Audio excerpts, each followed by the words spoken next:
Pressa KG каналы бүгүнкү өлкөбүздө болуп жаткан жаңылыктар менен тааныштырмакчы. Милиционер аралашкан жол кырсыктан каза болгон аял кош бойлуу беле. Дарыгерлердин айтымында ал кош бойлуу болгон эмес. Жүрөк күчүн алган жол кырсыгынан каза болгон 34 жаштагы аял өзгөчө кырдаалдар министрлигинде иштеп келгенин министрдин орун басары Калыс Ахматов Спутник Кыргызстан агенттигине билдирди. 21 январга караган түнү Бишкектеги 7 апрель менен Горький көчөлөрүнүн кесилишинде Mercedes-Benz менен Toyota үлгүсүндөгү автоунаалары кагышкан. Анын кесепетинен Toyota Avensis үлгүсүндөгү машинанын ичиндеги жүргүнчү аял каза болгон. Андан сырткары экинчи машинанын айдоочусу менен жүргүнчүсү жабыркаган. Mercedes автоунаасын Октябрь райондук ички иштер башкармалыгынын 26 жаштагы кызматкери айдап бараткан. Күбөлөрдүн айтымында рулда отурган милиционер мас болгон. Ошондой эле маркум аял кош бойлуу экени айтылган. Жол кырсыктан каза болгон Мээрман Асанканова өзгөчө кырдаалдар министрлигинде 2010 жылдан бери иштечү. Тарбиялоо бөлүмүндө капитан болчу, деди Ахматов. Өз кезегинде Республикалык соттук медициналык экспертиза борборунун директорунун орун басары Эрнис Акуновдун ырасташынча маркум аялдын боюнда болгон эмес. Экспертиза учурунда аялдын жатынында чоң көлөмдүү шишик бар экени белгилүү болду, деди Акунов. Ушул нерседен улам маркумдун туугандары аны кош бойлуу деп ойлоп жүрүшү мүмкүндүгүн кошумчалады. Булак Спутник Чекит KG. Цирк кызматкерлери Ак үй алдында нааразычылык акциясына чыгышты. Цирктин жамааты кызматтан кетүүнү чечип Бишкектин борборунда оюн уюштурушту. Группа жетекчиси Данияр Бөлөкбаевдин айтымында 39 адамдын 34-ü жумуштан кетип жатат. Алар цирктин жетекчилигине жаачы Аида Акматованын келишин талап кылышууда. Биз ачык асман алдында оюн уюштуруу менен циркке жетекчи дайындоодогу интригаларга нааразы экенибизди билдирүүнү туура көрдүк, деди Бөлөкбаев. Анын айтымында аталган жайдын жетекчилигине көп талапкер болгондуктан Маданият министрлиги группа көрсөткөн талапкерлерди бул орунга бекитип бере албай жатат.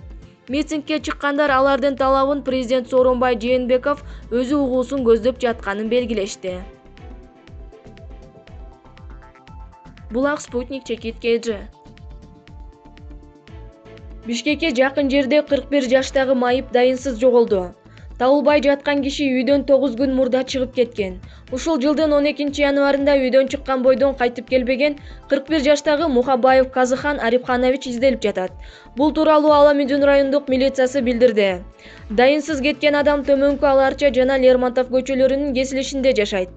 Өзгөчө белгилери: бою 145-150 см, арык чырай, чачтарын бир аз ак аралаган.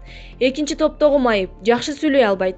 Үйдөн чыккан күнү үстүнө кара түстөгү куртка, капталдарында сызыгы бар спорттук шым, күңүрт көк түстөгү кофта кийип жүргөн.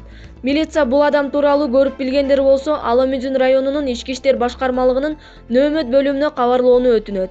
Байланыш телефондору 0312 36 35 27, 0312 36 35 23, 0550 51 0905, 0704 31 25 05, 0550 34 33 63 же 102 кызматы.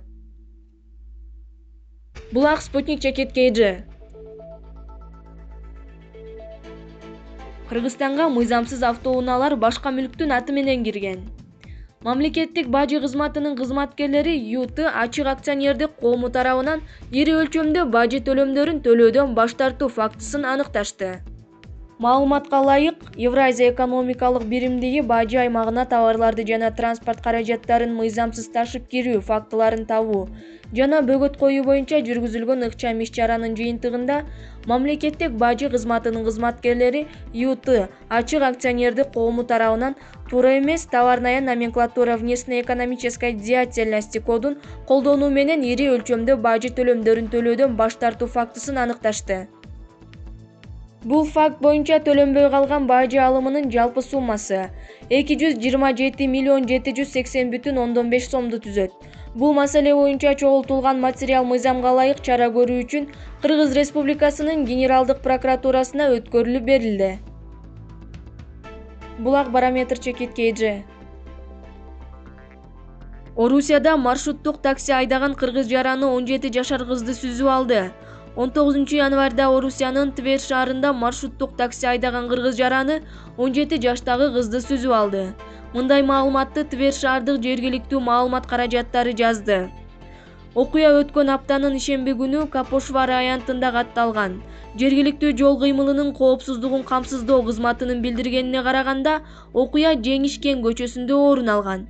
Номер 208 каттамындагы маршруттук таксини кыргыз жараны айдап бараткан. Ал Волоколамск Кен көчөсүнөн бурула бериште жөө адамдар өтүүчү өтмөктө кетип бараткан кызды сүзүп алган деп жазат басма сөз каражаттары. Белгилүү болгондой, кыз жеңил жаракат алган. Ал эми кырсыктын келип чыгышына жол чырактын жоктугу себеп болгон. Ошол учурда жол жээгинде жайгашкан имараттын чатырынан түшкөн кар жол чыракты талкалап кетип, ал оңдолбогон абалда турган. Булак Супер Чекит KG